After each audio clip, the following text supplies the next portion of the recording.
You don't need to pay $80 to $100 every season to swap your wheels. This takes me 45 minutes, and here's exactly how I do it. Hey everyone, winter's finally over. I hope. So today I'm swapping back to my summer wheels. Here's what you'll need. A 3-ton jack. Don't use a 2-ton, which I used on smaller cars in the past.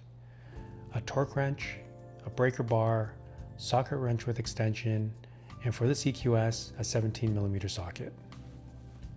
Most important tool here is the torque wrench. Back in the day, I used an impact gun, which is honestly one of the worst things you can do. It over tightens the bolts and makes them a nightmare to remove later. After doing so many tire changes, I learned to add in a stool and some gloves. I like to also get organized by putting all of my wheels at all 4 corners of the car. After all, they should have been labeled. First, I jack the car up just enough so the wheel is still slightly touching the ground. That way it won't spin while I loosen the bolts. Be sure to line up the jack with the appropriate lift point of your car, otherwise you risk dropping your car and causing some major damage. Using a breaker bar to crack them loose, then switch to your socket wrench to remove them by hand. To take the wheel off, I like to use my knees for leverage, just to pop it loose and roll it away. Now bring in the summer wheel.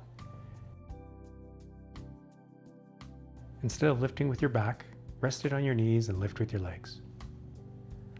Line up the holes so the bolts go in smoothly. In my case, the bolts are different sizes for each set of wheels. The winter wheels use the shorter bolts, while the summers are longer.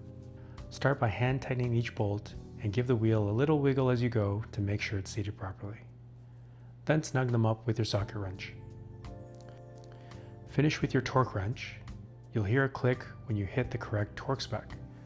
I like to go in a star pattern and do 2 passes just to be sure everything's evenly tightened. Lower the car and repeat for the other wheels. After a short drive, go back and retorque the bolts just to make sure everything is still secure. Don't forget to label your wheels before you pack them up. And that's it. Hope you enjoyed the first video on my DIY channel, Fix It King. Like and subscribe for more everyday fixes, and I'll see you in the next one.